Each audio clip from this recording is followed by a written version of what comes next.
assembly required, but listeners' discretion is advised. Sit back, enjoy, and don't forget to subscribe or follow. Now, let's not keep you waiting. It's time to welcome your hosts of TNT Podcast, Tara and Tina.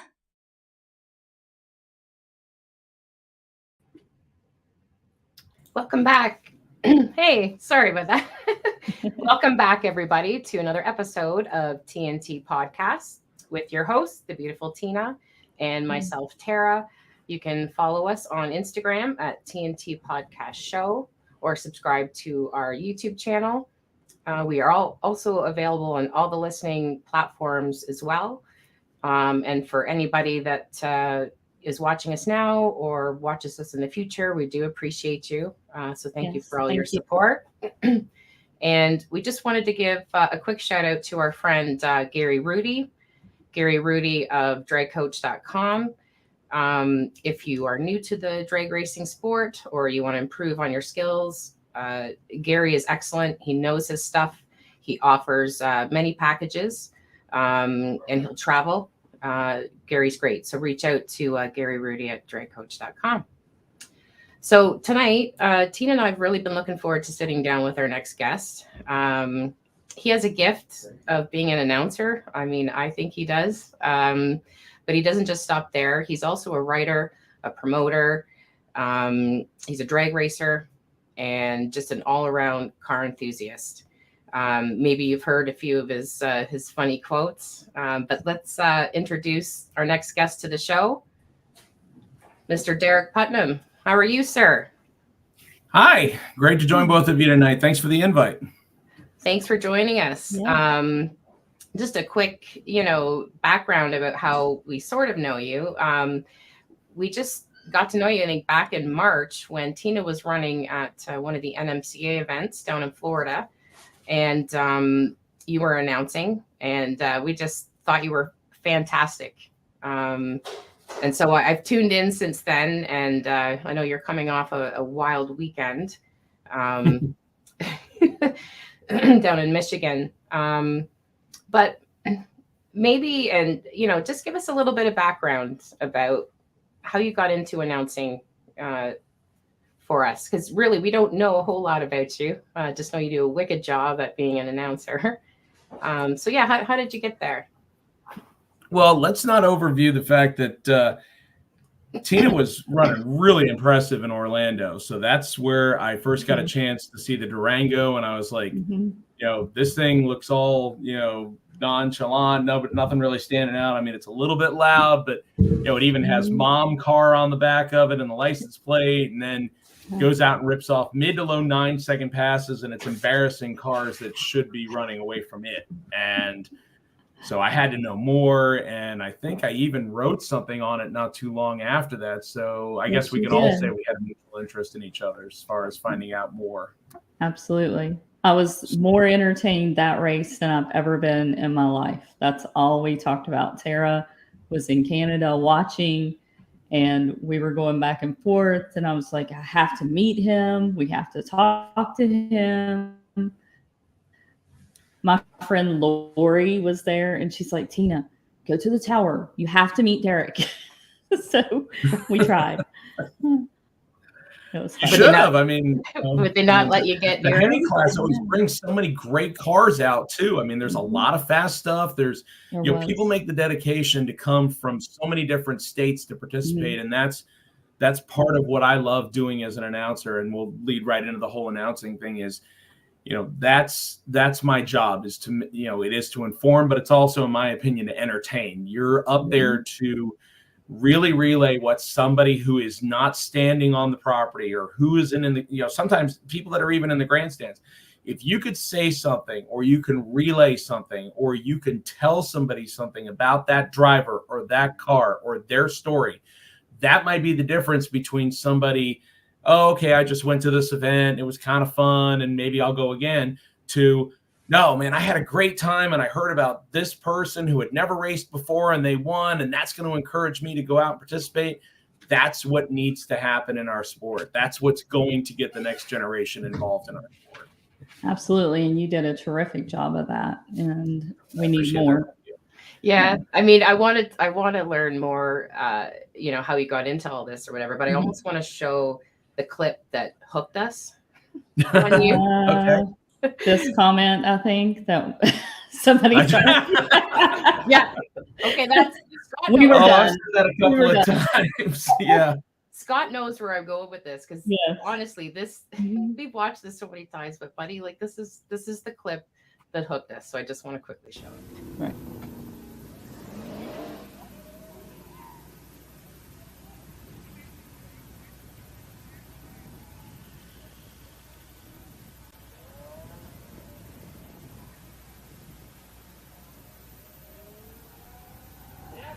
Yeah, the mom car, the 9-second Durango coming back around left-hand side. I'll tell you what, if I was lined up with this thing and it took me to town at the top end of the racetrack, I'd just drive into the sand trap. I mean, the utter embarrassment of losing to a 9-second SUV. Joe Gomez staging up right-hand side in the big and little equipped Challenger. Both of these cars should be capable of running something in the 10s, if not single digits. Let's see how they do right here. Already, the mom car way out front. Left side, 9:30 at 154 miles an hour. The best pass of the weekend for the mom car. 11:08 at 123 for Joe Gomez.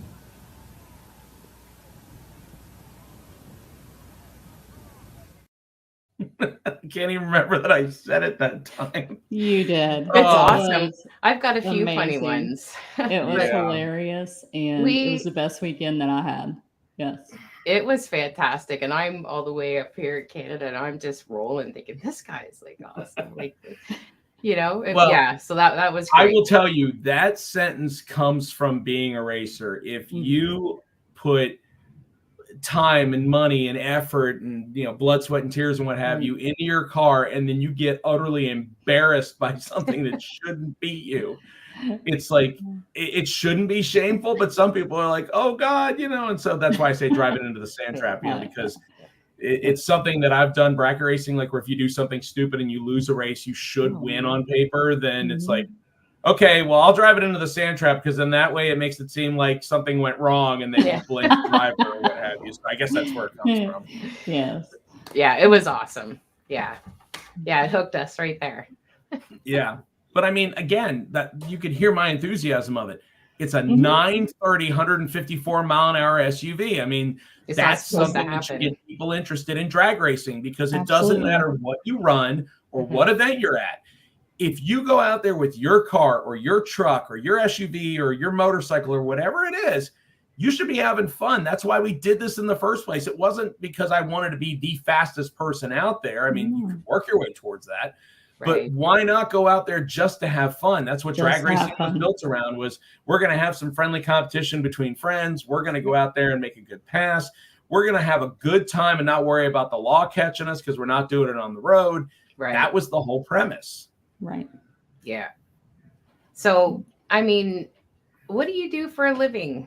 Like, I don't even know. Can tell us about that, and then how you bio you gave me. I don't know how I sleep. Right. Yeah, and then, you know, how you got into all this. Okay, so I guess it depends on how far you want to go back. So my current job is I work for Sick the Magazine, which is a magazine that's been around for about 2.5 years. Yeah, amazingly enough, you know, when people say print is dead, there's actually somebody who brought an actual new magazine to light, and people actually like it, you know. So what is called the Drag and Drive community, which is basically, to use the original one, Hot Rod Drag Week, which is you take a car and a single axle trailer to a racetrack. You make at least one pass. You turn that time slip in. You then drive your car from that racetrack to the next racetrack. You can't flatbed it. You can't put it on a tow truck. If it breaks on the side of the road, you better figure out a way to MacGyver it. And you do that 4 more times. So you go to 4 racetracks within 5 days. They take all your time slips that you turned in, and they average those and figure out winners of not only overall top 3 quickest, but then they also figure out individual classes. Now, Some drag and drives are 2 days and they use the same racetrack and they just pick a couple different cruise routes. There's ones like Sick Week, which we do in Florida and Georgia at the beginning of the year. Sick Summer, which we did between Wisconsin, Illinois, and Iowa, that are 5 days where you tech in on Sunday and then you race Monday through Friday. Now, for those people that sit here and say, oh, well, that's great, it's going to weed out all the posers. To an extent, it does. But the most argued term I would say in my time is what defines a street car? Because you're always going to find somebody that has a different opinion than that. Here's some indiscernible facts. You may say that a car that is a street car has to have air conditioning or cruise control or power steering or these seats or this whatever. If you choose to drive a 6-second, 200-mile-an-hour car in the quarter mile from track to track, and it makes it, and it doesn't break, and it records a 6-second average, I'm sorry, it may not be your definition of a street car, but it is still a legit passes, makes it work street car. So, and people have done that. And the guy who created Sick the Mag, Tom Bailey, is a 5-time drag and drive champion at Hot Rod Drag Week and has been the only guy who has run in the 5s at over 250 miles an hour after completing a drag and drive. He went 599 at 250 miles an hour. Wow. That's incredible. That's crazy. Yeah. So here's where it's kind of a little bit of a pullback, but Tina, we'll use your car as a perfect example. If you have a 9-second average car, like meaning you go from track to track and you can knock off a 9-second pass every day, at least once, that's a big deal. Now, if you ask people that drag and drives, they say just finishing it is huge because some of these are 1,000 to 1,200 miles in 1 week, like in 5 days, sometimes up to 6 or 7. So that's a lot of abuse on a car. And it's a lot of abuse on the driver. As an announcer, I give it to these people. After doing it 3 times, I can't imagine how hard it is to be up at like, say, 5 or 6 in the morning, drive your stuff to the racetrack, switch it to race mode, make at least one pass, then switch it to street mode, and then drive 100 to 300 miles to the next place. That's crazy. And you're not taking highways. You're taking these little back roads where you're going 40 to 60 miles an hour and you're having to stop and stuff like that. So anyway, the point is that this is what I currently do. I write for that magazine, both in print and on the web. So I put stories out every day on their website, sickthemagazine.com. And then I also contribute. Yep, there's our merch trailer that we towed down to Florida. Probably got that from my Facebook page, I'm guessing. And then I also write stuff for their print magazine, which comes out once a quarter. And we basically try to cover as much in the drag and drive community. As I said, that's a lot of events now. When it first started in 2005, there was one a year. That was Hot Rod Drag Week. That was it. So Dave Freiberger is the guy who we can officially say created drag and drive. That's the guy who came up with the idea, came up with an event. Now, there's obviously people that had done drive your car to the track, switch it, drive it home. That happens. Yeah. But not to this extent. Right. If you look at what won back in 2005 when they started, you basically, if you averaged in like the mid to upper 8s, you would be the quickest car. Now you've got to have something that averages in the mid to upper 6s at most of these tracks if you're going to do it. Wow. So, and it's not cars that you would think of either. Like if you look at Sick Summer, the quickest car was a 73 AMC Javelin, which was a big tire car. With a big block Chevy, twin turbos, and I believe he averaged like 688, I want to say is what he averaged. But then the second car right behind him was, I want to say, a 93 Mustang convertible that is not back half. It still uses stock suspension, and it's a convertible, so not a car you would expect to go that fast. And on a 275 tire, he went 676 at 218. Wow. So, again, That's the great thing wild. about the drag and drive community is there's a little bit of everything. You'll find stuff that you don't think will survive 50 miles down the road to stuff that's really well put together and very nice and would hold its own on a show field just as well as it would driving down the road. So, again, to circle back, I do web stories for Tom Bailey every day for Sick the Mag. I do a little bit of print publication stuff for him. I probably put 2-3 stories in each issue. But the issues are handled by our publisher, Luke. He's been doing that since the beginning. And I announce events for Tom. He started with one event last year, which was Sick Week, which went through Florida and Georgia in February. And then this year he's doing 3 events. He did Sick Week, same time, same bad channel, same thing. We added Sick Summer, which I mentioned. And then we're going to do, I don't know the exact name of it. It's been called everything from Death Week to Death Family Fun Week, kind of taking a page out of National Lampoon's Vacation, where they ride across the cruiser. Oh, boy. So the reason, just so you know, the reason it's called Death Week, because Tom said, yeah, sponsors were giving me a hard time saying I want to sponsor Death Week, and it's like, yeah, it doesn't sound very appealing. The reason that name came about is because there really wasn't anything on the West Coast. Well, if you go from Nevada, Vegas area and you drive west to California, you got to go across Death Valley, number 1. Number 2, it's about 600 miles to get to the next racetrack. So you're talking about a real test of equipment. Wow. So, right. But that's why we started it with a concept and idea, but we've gotten a decent amount of feedback of people that want to try it. So it may work, it may not, but we'll never know until we give it a try. Yeah, so. Exactly.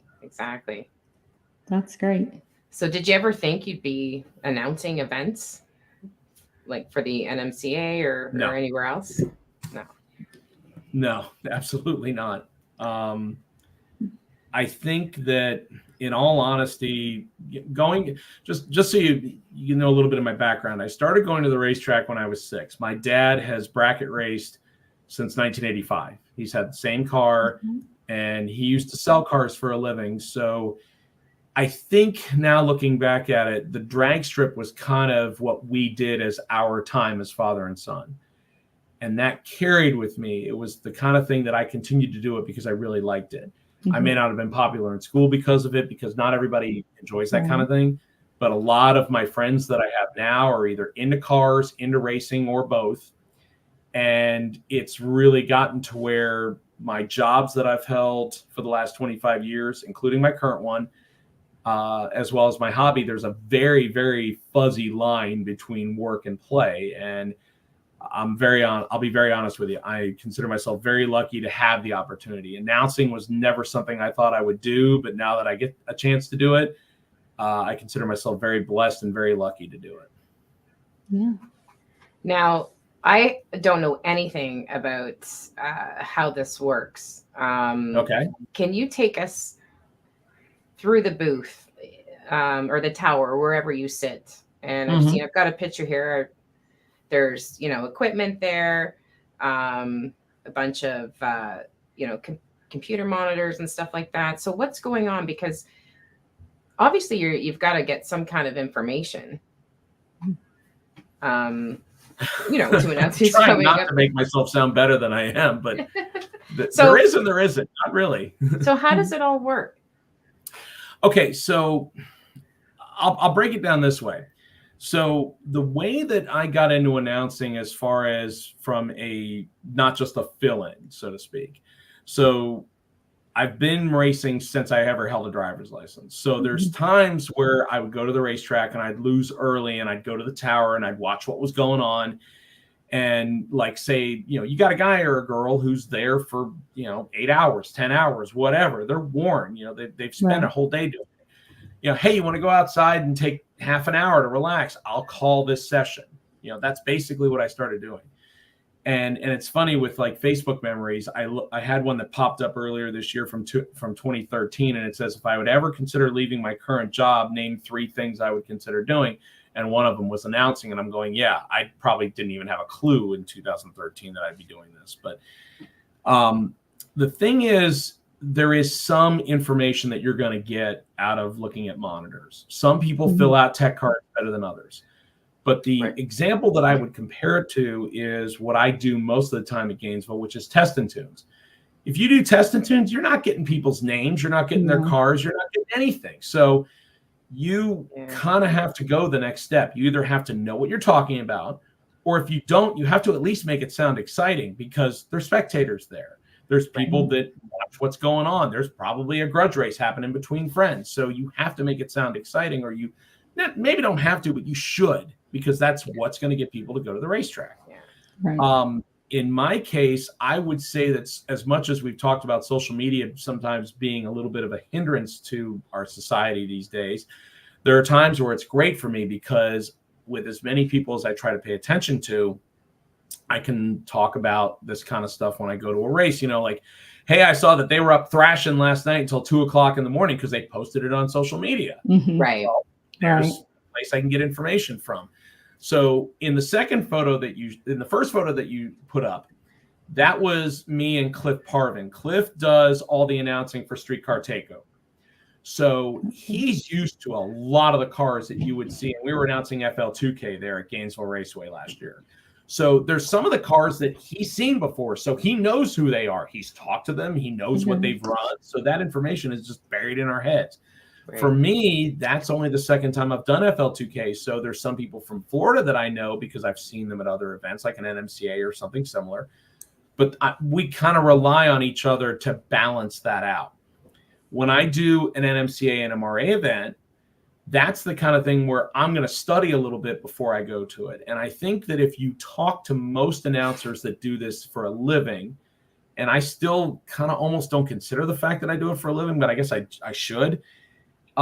They study. Like if you for example, if in my opinion, probably one of the greatest announcers that's out there right now, Brian Loans, he does NHRA.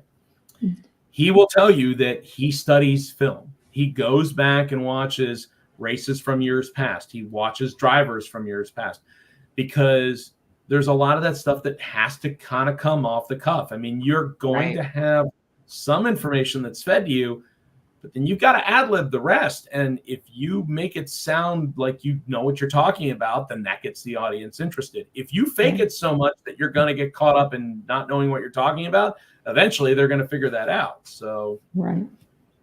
Yeah. Well, you definitely have it off the cuff and on the fly or what have you. So who all do you announce for? Yeah. So as I mentioned, my current deal, I left my previous place of employment. Tom basically hired me to announce his 3 races this year. And that is also now changed a little bit to where he does a party, which we're calling M1 Power Fest this year because it was associated with Roadkill Nights last year. They held it at the same location. Well, Woodward Avenue is changing that area, so they're moving Roadkill Nights to a new undisclosed location. I don't know where it's going yet.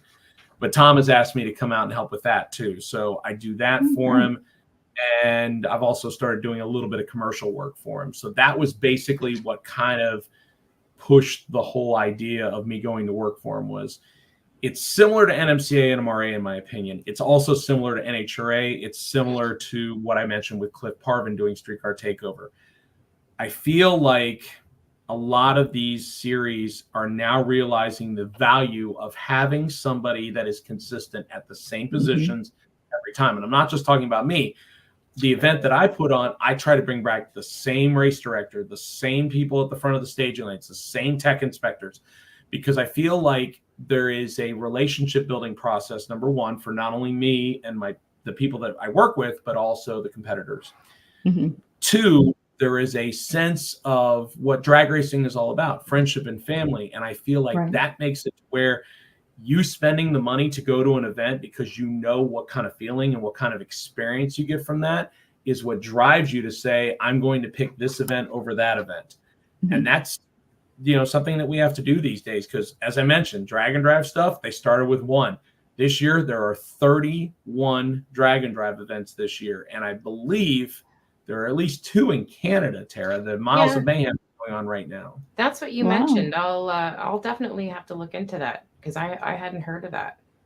I want to say there was one earlier in the year, and unfortunately, I wish that it's again, this is the whole. There's probably brain cells upstairs in my head that are battling each other for who gets to say what. But there's a couple in Australia. There's a couple in Sweden. It's really amazing to see how much this has taken off and how popular it has become. So right now, I think it's through the 28th. Yep. Miles of Mayhem. It started in Edmonton. Oh, okay. Army Chris, are you watching? Army Chris, our our friend is watching. He's out that area, but he doesn't have a drag card. Take the truck. Well, and that's the cool thing. Again, it's kind of, again, in my opinion, the nice thing about a drag and drive is it has more of a relaxed feel. It doesn't pressure you into just, I have to win or I have to run fast. Right. Yeah, that's important. Don't get me wrong. Yeah. Competition is all important. But if you ever do a drag and drive, step number one is just finishing, because I talk to so many first timers that get out there and they think that it's not going to be that difficult.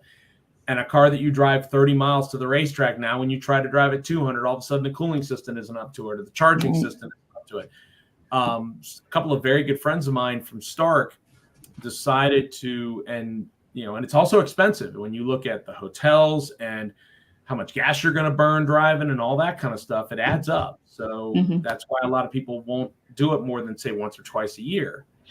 So they make it through 4 days. They're within, I want to say, 80 miles of reaching Orlando, where they'll be done. And the fuel pump on their car craps out. So now they're sitting on the side of the road. If they call a tow truck, they're disqualified. They did not finish. Doesn't matter if they fixed it, they're disqualified. So they're sitting on the side of the road, and a fellow competitor pulls up behind them that they've never met before and says, I have a spare. And this is an Aeromotive, like $1,800 friggin' fuel pump that he just hands them and says, here, stick it in your car. If you can make it to the next racetrack and you can finish, once you get to that point, then we'll talk about, do you want to keep it? Do you want to give it back to me? And I'll keep it as my spare or whatever. That is the kind of thing that, again, for me is very easy to get passionate about, because it is, again, kick back to why we started doing this in the first place. The love of being at the track, being around people that shared your passion, and the fact that we all want to see everybody do good. Yes. Yeah. And the relationships. I mean, for me, I think that's one of my biggest things is the incredible people that I've met. And I'll tell them that I love them. Like, I love them all. It's just been such a positive thing in my life. Absolutely. It's definitely family. Yeah, that's a perfect way to put it, is you have your blood family and then you have the racing family. And I have literally don't have enough fingers and toes to count how many times I have watched somebody, nope, I'm not going into the water box, or no, I'm going to shut off at the front of the staging lanes, or I'm going to wait until my competitor finds a way to get up here so two of us go down the racetrack instead of one, or I'll give everything I have in my spare parts bin so somebody who possibly could beat me too can get up there. And don't get me wrong, I don't know as much about NASCAR or Indy or F1 or whatever, but again, me, drag racing has that feel that I don't think could be duplicated at many other locations or other series or what have you. No, I mean, I've seen some just awesome people. Like, I was in Virginia at an event with Tina last year, and we wanted to take the seats out of the mom car. And there were some other things that had to get done. And I can't remember the gentleman's name that was parked next to you, Tina, working on his car. He was underneath his car doing his own thing. He stopped what he was doing, came over to help, like, without even batting an eye, when he was busy doing something on his own car. Right.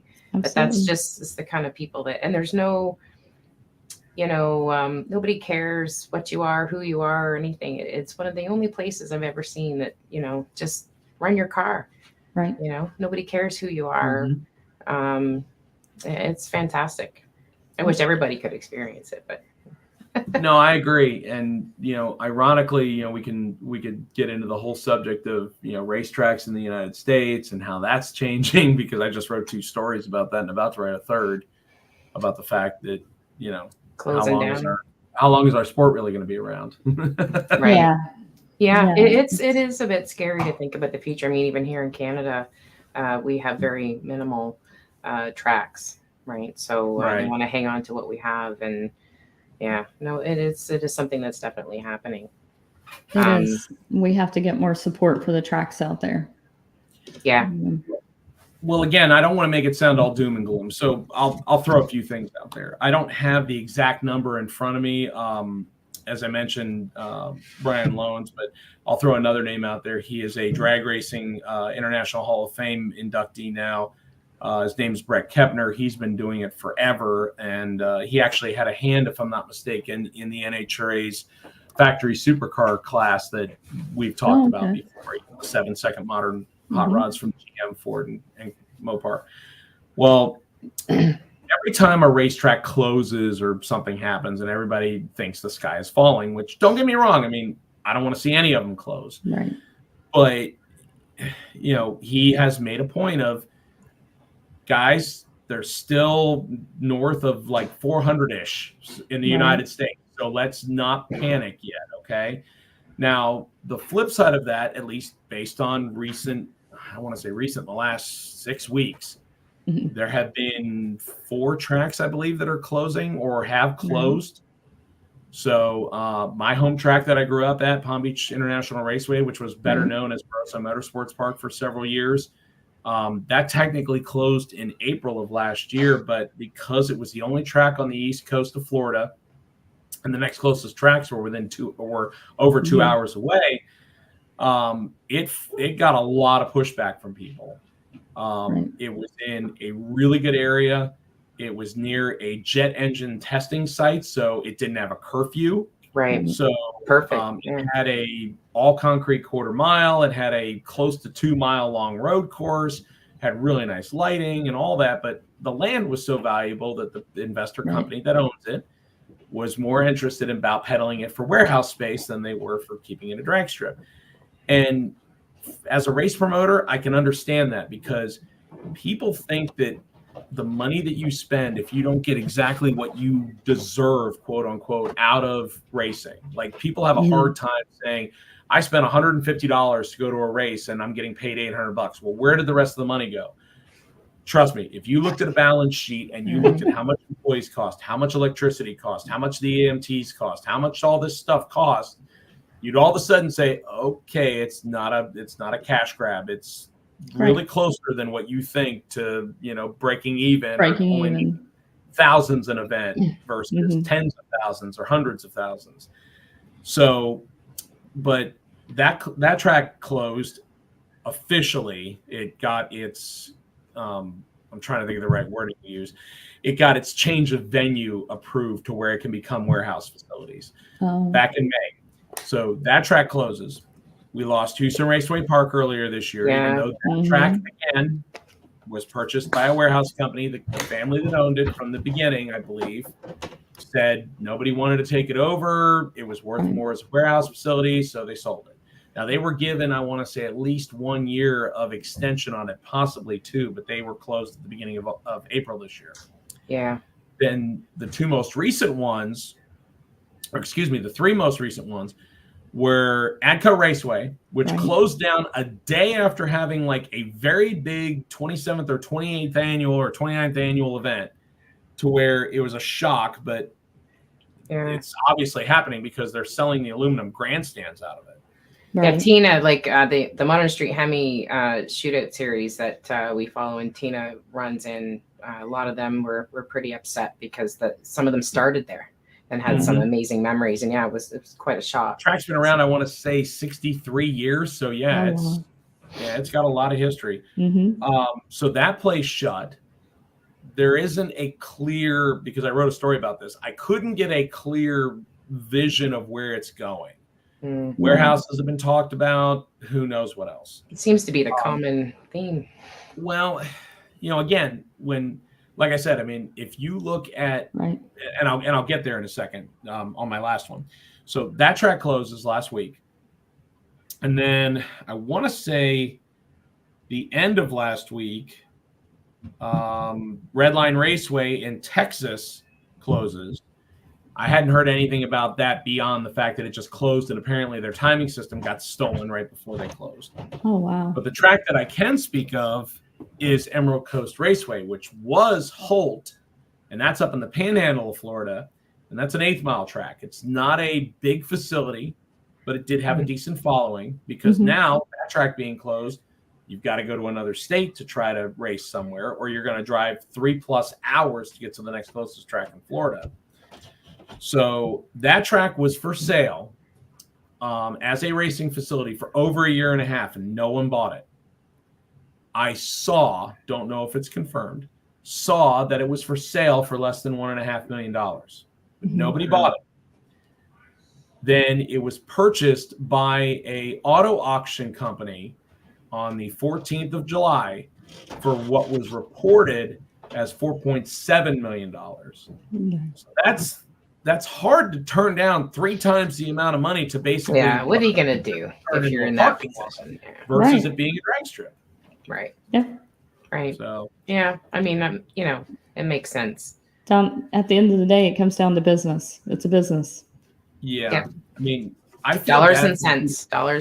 And I feel bad for the people in Jersey because 6 years ago they had 3 decent-sized quarter-mile racetracks. They had Old Bridge Township Raceway Park, Adco, and Highland. Now you're down to 1. For one whole state, you have 1 major sanctioned quarter-mile racetrack. That is a little scary. I'll agree. It is tough to look at, but there are new tracks getting built. As a matter of fact, I'm writing a story tonight about one that's being built in Kansas.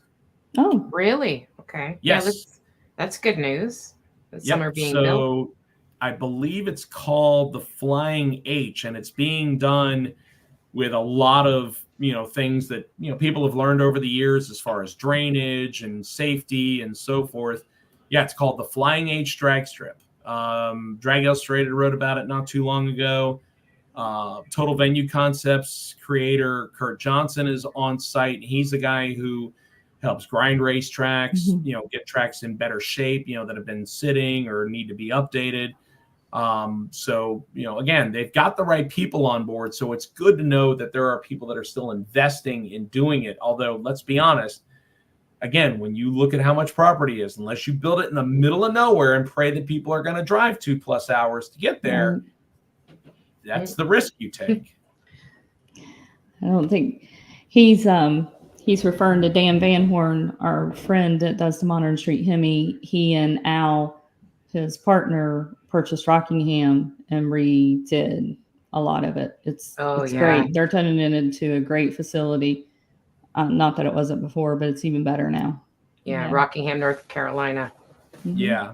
I had never been there before this year, and I love the fact that they've updated the surface because I had heard that it was a little older and bumpy and what have you.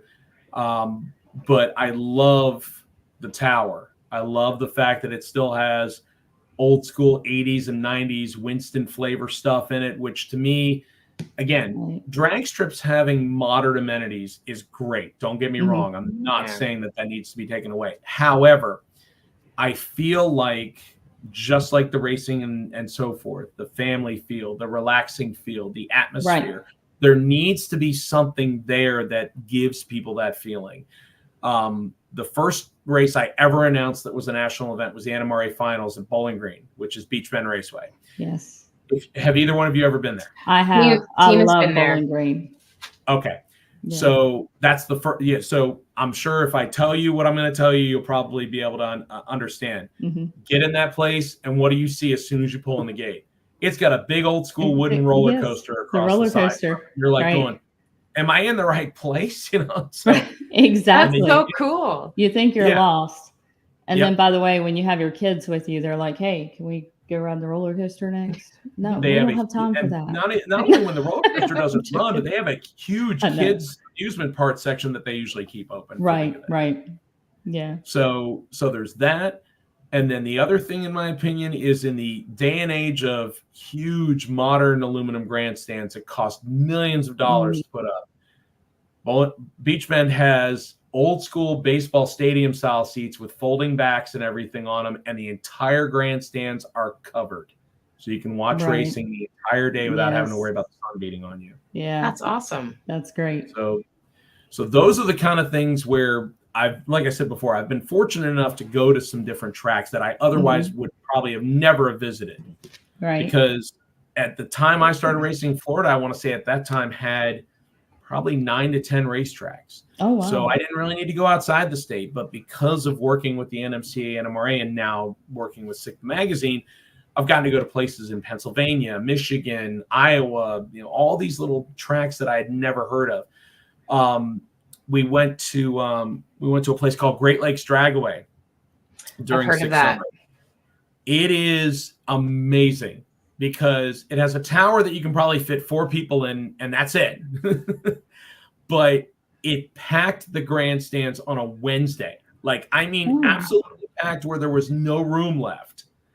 And the return road comes down in front of the grandstands. So when people are done making a run, I mean, I can hear it from the tower. You can hear people like yelling and screaming and shouting and having a blast because a car that they just saw make a good run is now coming up the return road in front of the grandstand. So it's putting it out there. It's showing people what the car is. And the pits are just like 3 steps over. So it's the same thing. It's the unrestricted access. It's the fact that you can get right up in there and talk to people who might have regular 40-hour-a-week jobs like we do.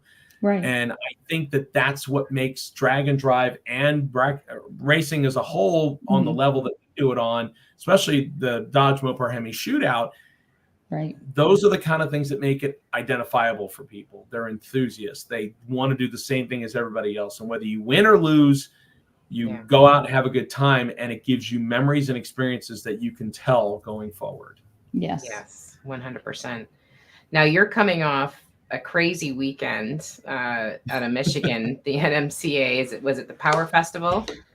Yes, it was both series. So we had, I want to say, just shy of 600 cars. So we had both the National Muscle Car Association, the NMCA, and the NMRA, the National Mustang Racers Association. So they put them together at 2 races a year, I think maybe 3. I want to say at least 2. And I've done those 2.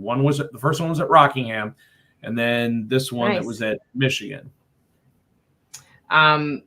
And like you and I, we were talking before the show, and one thing that I just love about you is if you're not able to watch the event, but you can listen to you, your description of everything is so fantastic. You don't have to be there. You can picture in your mind exactly what's happening.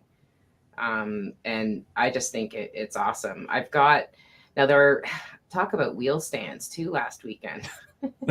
There were so many. It was incredible to watch. But there was a near miss wipeout that could have been just absolutely awful last weekend. And talk about an amazing strategy, like the driver, just an incredible job he did coming out of it. But just listening to you describe it all, I just want to give the audience a bit of, what you do. And, even if you weren't able to watch it, you just know exactly what's going on. So I'm just going to show some of this. They are pre-staged. Domenico ready, Wildcats ready, here we go. Out near the wall, and look out, he's going to hang on to it. And not into the wall yet. Not into the wall yet. And he saves it. He doesn't hit any of the walls. Put your hands together for the driving job of Mike DiDomenico. He went back and forth and didn't touch a single wall. We need to get a replay on that one on Flow Racing. Holy cow. 363 at 205 for Scott Wildgus gets the win. 376 at 168, likely on 2 wheels for Mike DiDomenico. He's had to drive out of a couple of them, but I guarantee you he needs an underwear check on that one. As he got out close to the wall on the right-hand side of the racetrack, and Domenico got the whole shot, 021 to 025, and they were side by side at the 60-foot mark, and he did not want to give it up. He had every chance imaginable. At the 330, they were separated by only 1/100th of a second. They were so close that Mike did not want to get out of the throttle, and it ended up him sawing the wheel more than a NASCAR driver at the finish line. As we are waiting for the replay on Flow Racing, and Mike DiDomenico is out of the car and probably high-fiving everybody to make sure he's okay. Here comes the replay. Up on 2 wheels to collect the blocks at the 1,000-foot. Now up on 2 wheels the opposite side. Parachutes come out way up on 2 wheels again as the car is down 90 degrees to the racetrack. He goes back across to the right-hand side, up on 2 wheels again, and the wheelie bars just missed the wall. Now he's smoking the tires by trying to scrub off some speed. Now again, 90 degrees the opposite direction. The wheelie bars may have touched on the last run.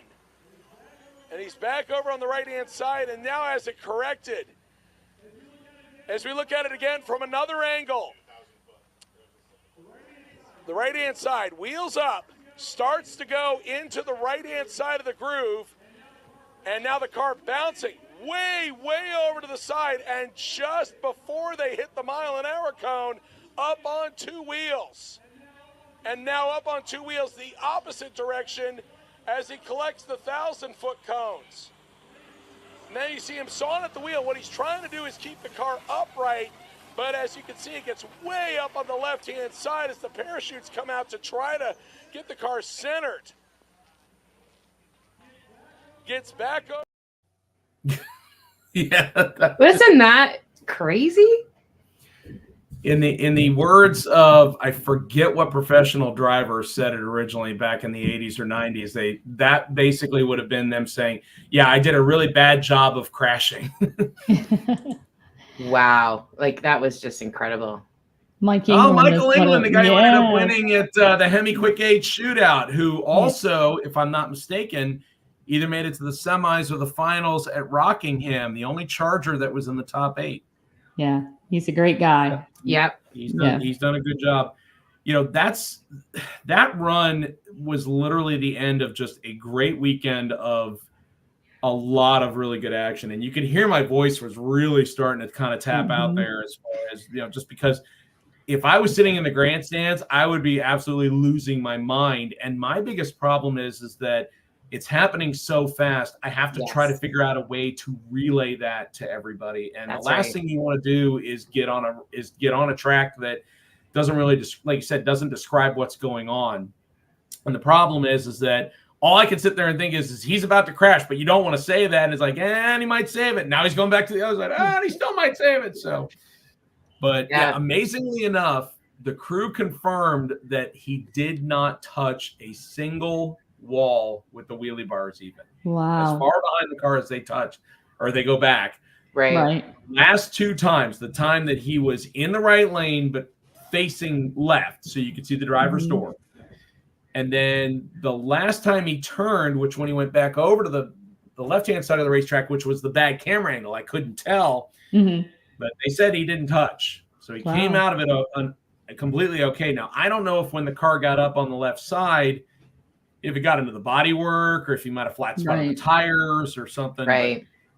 And there was a lot of smoke and fluid getting rolled around. And and that's the one thing that I did clarify as because the clip was really long. I appreciate you not making it go on the entire 7-8 minutes it was. But, no. Well, sometimes me listening to me back is a little bit hard to trust do. me, we know. We don't get it. So what I said actually on the last replay was, if you look at the smoke, it made me wonder if like it was coming from the engine. Maybe the fluids were bouncing around to where it was creating that instead of the wheels actually, locking up or what have you. But I'll give him a lot of credit. I mean, it happens so fast that you get outside the groove that people that watch it from the quarterback armchair that say, okay, he should have gotten out of it way sooner. And just like what we talked about, big wheelies. It's the same thing. It happens so fast sometimes that you don't have time to react to it. Granted, he could have very easily seen that, I'm speaking in tongues here. I mean, I may not be anywhere close to right on this, but he could have seen, I'm going to the right and I don't want to get out of it. But as I also stated, they're separated by 100th of a second at the 330. If he gets out of the gas, the other guy brakes and he doesn't get across the finish line first, he's going to feel like an idiot for getting out of the gas early. So maybe he figured, okay, I can hang on to it. Now, the thing that people should understand that he did do is, despite the fact that I'm sure he's using both hands and sawing away at the wheel to keep this thing from flipping, which the fact it didn't was amazing. Yes. He threw the parachute. The parachute helps to get the car straight, but because he only had one of them out, number one. Number two, they were smaller. It doesn't yank the rear end as hard as, say, a full-size chute would, especially if you were carrying more speed. Right. But that's the thing that everybody forgets, is that when you're sawing away at the wheel, because you've got to use both hands to keep it off the wall, if you throw the parachute really kind of like if you have a trailer that's swaying, if you hit the trailer brake, it helps center everything. So that was the one thing that I'll give him credit for is he had to have one hand on the wheel and one hand on the parachute lever at some point during all that. Right. And that's amazing. That is. Yeah, it was incredible. So let's talk about this Nova. We're going to go 180 degrees from what we're talking about. We're going from pro mods and Hemi stuff to my slow car. Okay. All right. I guess we'll talk about my car. Yeah, let's talk about this Nova. So you had this a long time. I mean, I was looking at some pictures going back. It looks like you've had this for a while. I have. I bought it in 97. It was my only car at the time when I was in college. And I've managed to not sell it once when I actually had a decent offer on it. I'm sure Tina, you can identify with this. I'm the stupid guy that keeps a full factory interior on it, makes it weigh more, so I break stuff in it. Mm-hmm. But no, I'm fighting with everyone over that because I did put my seats back in. I didn't want them to come out. Everybody, including Tara, including me, peer pressured me into taking them out. But they're back and they're not coming out ever again. They're incredibly heavy. But it's a mom car, and my kids ride in it. So yeah. As long as I've had this car, I can tell you that a factory bucket seat out of that car weighs 52 pounds, which is probably heavier than a lot of people would think it would be back then. So that car with me in it, with the photo that you just showed, weighed almost 3,900 pounds, which I've actually had people bet me that car didn't weigh that much. Oh yeah, there's one of my big wheel stands from it. Yeah. But in that configuration, that was a magazine engine build that we put together originally back in 2012. So the magazine thing has been very beneficial to me in more ways than one. They came up with an idea. I said, I will not write this story if we can't follow it, because it seems like whenever you see an engine build get done, they dyno it or they put it in a car and it makes like one hero pass and then you never hear about it again.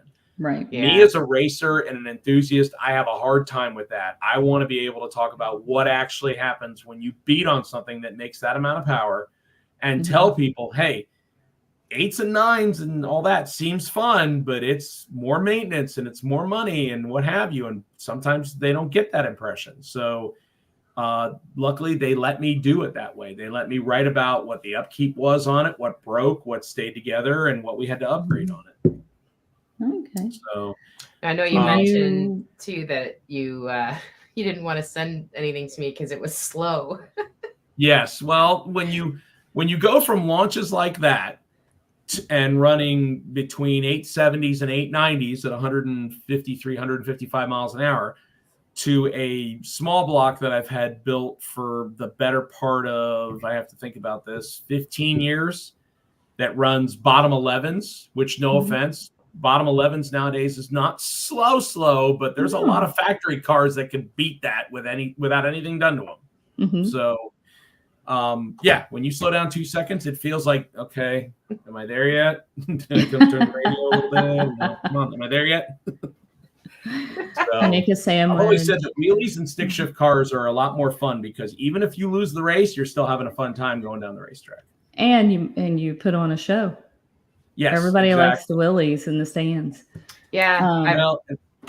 And the bad part is that wheelies are almost looked at as kind of a no-no these days because it is, for lack of a better way of saying it, it's wasted motion. It is. Your car's going up instead of going forward. Yeah. And if you look at a lot of fast, small tire cars, radial cars, if you look at people that are running in the 3s and in the 4s, they don't do wheelies. If you look at pro stocks from the 70s and 80s, where the weight transfer, they had the front end in the air a foot and a half, to what pro stocks look like nowadays, where they barely pull the front end off the ground. It's completely different. And in the sense of ET, I get it. I'm probably sacrificing something there, but I'm sorry. When you let go of the trans brake switch and you know you're going to see sky, it's fun. I always wanted to know. I want to do one pass with somebody and just do it once. Just do it one time so I can experience it. Right. Do you get to take your car to any of the events that you were talking about that you go to and announce? Not lately, no. Okay. I tried once. It didn't work out very well. Yeah, it's a lot. Yeah. Well, again, it's the way I look at it is you're going to sacrifice something. So I'll speak from 2 examples of this. The event that I put on at Gainesville Raceway, it's called the 352 Shootout, and basically named for the area code. So it was right when, I'll go ahead and say it, it's when Street Raid Outlaws was getting big and everybody was talking about representing their area code and whatever. And the argument of friendly banter that was happening on Facebook, imagine that, was who has the fastest real streetcar in the 352, meaning Gainesville, Ocala, Marion County, Alachua, High Springs, etc. So that was how I got everybody to come together, was let's take them off the street. Let's put them on the racetrack. Well, the first year that I did it, my car was down getting fixed for something. So I had, at my previous employer, done a car show for them in varying capacity for, I'd say, 17, 18 years. So I said, look, the 3 people that came up with the idea are myself, a very good friend of mine, Jason Rollins, who owns a speed shop in town, and I would be nowhere near where I am without, and a heads-up racer in Ocala named Rob Brazil.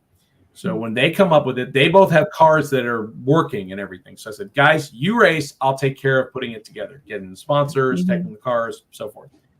Fast forward 2 years. I got somebody who's talking crap about my car and they want to match up just for fun. I'm like, I can't. I've got too much to focus on. I want to make sure the event goes well. So I get browbeat on by a bunch of people. So I bring my car out, I park it next to where we're selling merchandise, and it never moved the entire rest of the day it was sitting there. So at that point, I decided, okay, if you're going to commit to doing an event, in my opinion, you need to do the event. Because if you don't, and you try to split your time off to run a car, unless you have somebody helping you with the car, or literally all you have to do is just get in and drive, you're going to miss something. Something's going to get overlooked. You're not going to have fun because you're rushed, and it just won't feel as good. The announcing thing really hit ahead for me last year or the year before. The guy who does our normal bracket stuff couldn't make it. He had something come up. I was committed to running a point series that year, and I didn't want to give up either one. So they said, you can announce and you can race. By 4th round, I'm still in, and I felt horribly bad because when I'm not announcing, I can hear just dead silence for 20 to 30 minutes. And I'm like, I'm robbing everybody of listening to what should be said. And I just felt bad about doing it, and I decided, nope, I won't do it anymore. So like this year, for example, I've only raced 3 times because of the announcing schedule that I'm keeping. And I know some people like my father, for example, who are not good spectators. They said, I can't go to the racetrack unless I'm racing. And when I'm done racing, I'm packing my stuff up and going home. I get that. For me, it is a little difficult to trade one for the other. It's not like I'm retiring, but I would much rather have the opportunity to relay the excitement of what's going on at the event than selfishly worrying about racing myself. That's how I look at it. Yeah, you can kind of pick, almost like picking your battles, pick what you're able to. That is a very good way of looking at it. You can't stretch yourself, you can't do everything. Correct. So how's your voice and your throat by the end of a weekend? Do you have any kind of regimen, like lozenges? Maybe you gargle a little bit. It's there is a little bit of everything. So, okay, so this kind of ties in with what you said earlier that I don't think I completely answered about information. So in the second photo, I had a laptop there. So what I end up doing is I try to keep a little bit of some interesting tidbits as I go to an event. Or like, say, for example, if I know somebody has won a championship, I start asking questions of, is this your first one? Have you done it? Et cetera. Because again, somebody worked really hard to do that. And if I can throw a couple of tidbits out there the next time I'm announcing them, that makes the big difference, at least in my opinion. Tina's the exact same way. I didn't know anything about her car before she showed up in Orlando. But you can bet I wanted to know more about it afterwards. Well, there's probably somebody else out there like me that wants to do that. And that could be the difference between us gaining another enthusiast or 2 or 3 or a dozen or who knows. Absolutely. So if I can take that time and get that information out there, then, again, some of it lives in my head. Some of it I actually cheat and I have it on a laptop. Now, as far as trying to get through an entire weekend or even just a whole day, I don't want to discourage anybody because we'll bring Brian Loans back up again because of what he's done to help me get to this point. Brian has actually started, as of last year, I believe, a drag racer announcer group. He's trying to get people to take the step of at least trying it. Because I hate to say it, but there are less people that are into doing this kind of thing because absolutely. It is grueling. It is demanding. It is the kind of thing where not just anybody can do it.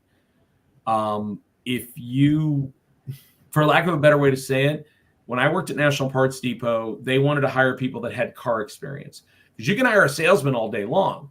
But when that salesman gets tech questions, they're not going to be able to answer those. Somebody who has worked on cars can tell you that. Right. And you can make a car enthusiast a salesman, but maybe not the other way around unless they work on something. So right. So if you go to a race and you announce for an hour, no big deal. If you fill in for somebody for even 2 hours, which I've done before, this is what led me to started doing it back in 2020. Same thing, no big deal. So I get my first national deal where I know it's just me. It's going to be on Flow Racing, and it's a final where they're going to be crowning champions. So like the stress is getting to me. Like I'm worried. Right. So I hit Brian Loans up and I said, okay, what do I need to do? And he says, get yourself a bag of Ricola cough drops. And I said, okay. So in case my voice goes out, and he goes, yes. And I said, all right, what else? He says, you need to go get at least 1.5 gallons of water. And I said, what? He goes, you need to go get a bunch of water. And I said, so like, I hate to say this, but in my mind, I'm sitting here going, that's going to make me pee, which is going to take me away from the mic. And that's exactly what I was getting ready to say. And then the flip side also is I'm in an air-conditioned tower. I don't need this. Yeah. And so you're freezing to death. Right. So thankfully, I said the second one, not the first one. So, I mean, he might have laughed and agreed with the first one too. But so I told him that, and he goes, and he goes, listen, dude. He goes, I'm just telling you from experience. And I go, I'm not saying I don't believe you. I just don't understand why. And he goes, if you don't do it, you'll find out soon enough. And I said, okay, fine. So I couldn't find gallons of water, and that's the only. If there is a setback, I would say, of me flying to some of these races, is that's it. Like if you go to your local track where you can pack a cooler and you can take care of things, is I don't know if there's going to be a convenience store around the corner or what have you. Right. So I kind of have to make do. So I listened to what Brian said, and I brought 3, 1-liter bottles of Smart Water or whatever it was. And because I'm sitting there just announcing and having a great time, and I'm not even thinking about it, I'm rolling along. 2:30, 3 o'clock comes. I've been announcing for probably 5 hours at that point. I am literally starting to feel like somebody has poured sand in my mouth. Like it is getting where I can't hardly say anything. And I'm like, oh God, he warned me about this and I didn't listen. And I look over and 2 of those bottles are completely full. And I'm probably only halfway through the one of them. And I'm like, okay, I'll try to do better the next day. So now, like, it's the kind of thing where I almost stack them on the table next to me so I can see kind of where I am, because like NMCA and NMRA this past weekend's a perfect example. Like you can go for 3 or 4 hours before they need to re-prep the racetrack for the fast stuff. Right. If it stays, if the rubber doesn't peel and everybody keeps hooking, you can keep talking for 2 to 3 hours and there's no break in the action, and you just got to keep soldiering on and rolling. And for me, I don't look at that as a job. I look at that as a lot of fun. But again, if you don't keep on top of it, it will catch up with you. And because there was so much good stuff that happened. There were True Street cars running 7s. There was the Dodge Moper Hemi Shootout, which had a lot of people in it already on Friday. Sick the Magazine had 8 cars in an Invitational 6 shootout. So I'm already on cloud 9. I've got all this stuff to talk about. And the first day I go from 9 o'clock in the morning until 12:45 the next day before we're done. Oh, wow. And go back to the hotel, sleep for, 4 or 5 hours, get up and go to the track the next day. I'm there for maybe 45 minutes before I'm supposed to start talking, and we're having a conversation, me and the race director and the clock operator, and I can already hear it. I'm like, oh my God, my voice is toast, and I'm only one day in. I've got 2 more days of this. Yeah. So I started eating Ricola cough drops like they were cooking. Yeah. Yeah. Well, and thankfully I was able to solve it. It's a lot. The ProMod thing just completely ruined me. I mean, you heard me. The ProMod thing literally completely killed me. Well, and it's just like whatever was left that I had been saving for all the finals was gone. If the ProMod thing would have just been a regular side-by-side thing with no problems. Yeah. That was so wild. Yeah. So typically I would tell you that on a 3 to 4 day deal, when I was working a regular job, not from home, not writing, usually Monday or Tuesday, I was pretty toast. Like someone would come to my office and I'd be like, I'll talk to you, but you got to come real close to hear me because I'm toast. Yeah. I don't know if that's gotten better or not because, like say a Dragon Drive, I'm announcing for 6 days. And then I do an award ceremony for 2 to 3 hours after that. Now, the difference is that's only me on the mic for maybe 5 to 6 hours a day. So that's different than doing, say, 3 to 4 days for 12 to 14 hours a day. So there is a little bit of a difference there as far as, how much you're tapping yourself out. Right. When's your next announcing? When's the next event for you? Well, one of them is... actually, I don't even think I should say it because I don't know if I'm announcing yet. Tom Bailey is having an event at M1 Concours. I think I brought this up earlier. It's at M1 Concours. It's called PowerFest. It's part of what was Roadkill Nights done by Motor Trend magazine. So because Woodward has changed this year on their layout, Tom is doing a completely separate deal on Friday, and Roadkill Nights is on Saturday. Now, we're doing a car corral, a burnout contest, an RC car competition. We're doing all this cool stuff. I don't know if I'm announcing any of it, if I'm announcing some of it, if I'm doing all of it. I have no clue what I'm doing with it yet, but I will be there. So I'll be up in Detroit, wherever it is, Waterford Lakes, for a couple of days. Yeah, I'll be there. We'll be up there as well. Cool. We're gonna go. Yep, we're gonna do. I don't know. Tina might be entering the Motor Street Hemi shootout on the Friday, but we do the Woodward thing on the Saturday. Yeah. Maybe we'll get to see you there. I hope so. That would be great. And then the same month, I think it's 2 weeks later, I will be doing the NMCA's All-American Nationals at Norwalk, Ohio. So I'm looking forward to that one. Scott had a question. I think it's an amazing track. Yes. And when we talked about tracks, one of the important things that everybody talks about as well are the bathrooms. And Norwalk has amazing bathrooms. I will take their word for it. So I see you brought Scott's comment back up here as far as how does one sign up for Sick Week. So because Sick Week dates were just announced last week, I think we are doing January 28th through I want to say February 4th. They pushed it up a week. We're doing it sooner this year. So the way that it normally works is we put out what's known as expression of interest forms. So like if you want to do it, it allows us to be able to look at who might be interested, and then in some cases they'll send them a early registration. And then normally we do registration opening in October. For Sick Week, we take 400. And there's a pretty decent amount of people will take off the wait list. Like I actually know people that were on the wait list for the better part of 3 months and they got off of it and actually went. They were first timers. Wow. So that'd be the kind of thing where I would tell people, if you want to know when we're going to put the expression of interest forms up and when registration will actually happen, we announce it with plenty of time in advance. Look at sickmagazine.com. It'll tell you. We are going to do Sick Summer again next year. We're going to lock tracks in on that. I know they're still debating how those are going to work because what Tom did the first 2 years to make it interesting, it's the same tracks he used for Sick Week the first 2 years, but he changed up when each one was done. So we had different routes, we had different locations, we had different checkpoints. So it keeps it interesting. It makes it different from the previous year. Yeah. So it's not the same old, so to speak. Okay. So watch the website, people.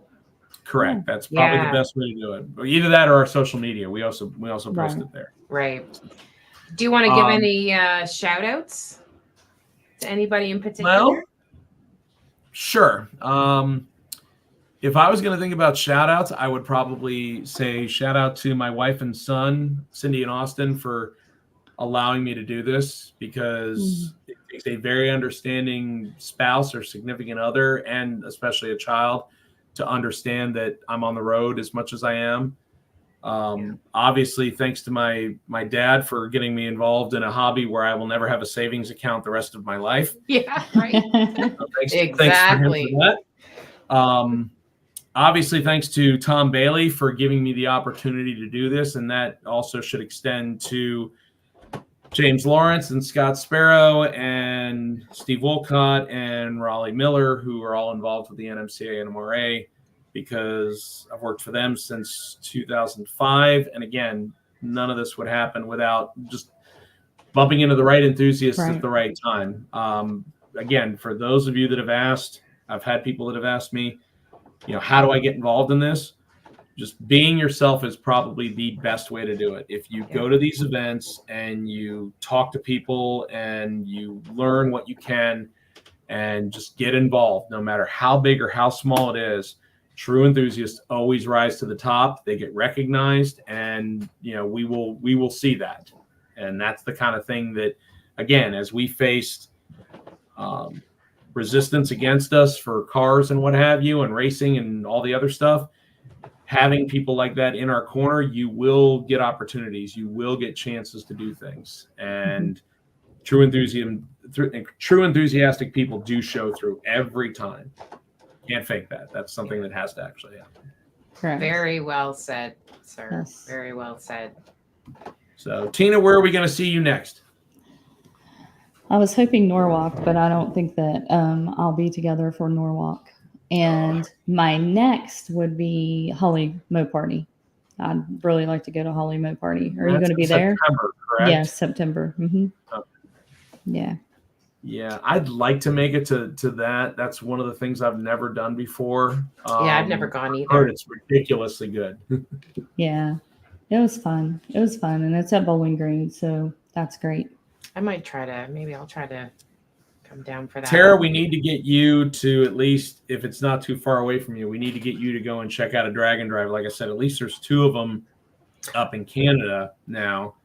And then with Tom saying that he is going to do Six Summer again, and I would assume that we would probably be, I don't know how far of a drive it is from you, but I would assume that we would do the same thing, where we would probably hit up Illinois, Iowa, and Wisconsin again. So I don't know how close to you that is. Right. Illinois is probably 11 hours, maybe. Oh, wow. Okay. Yeah, I'd have to look, but I'll definitely look into the ones here in Canada. I had no idea.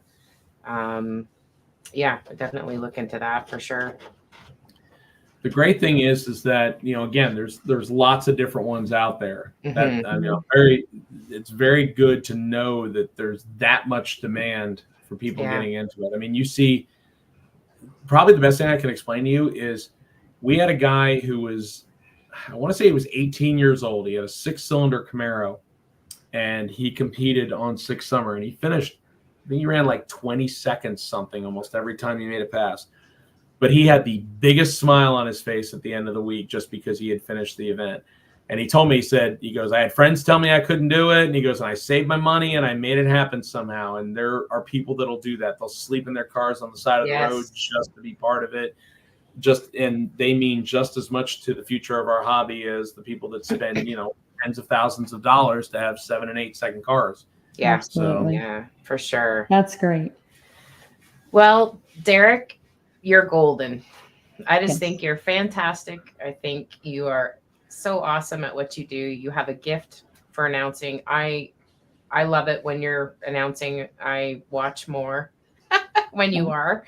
and just what you do for the audience and the people that can actually be there is just incredible. And we so appreciate you coming on tonight. And I hope we get to see you at Woodward in a couple of weeks. Yeah, I hope so. I mean, I trust me when I tell you, each and every one of these things means a lot to me, and I do appreciate you inviting me on. I've watched a couple of your episodes before we came on tonight, and again, you're doing the same thing that in my opinion, that I talked about earlier. You're trying to take your gift, your avenue, your outlet, and make a difference in our hobby and in our sport.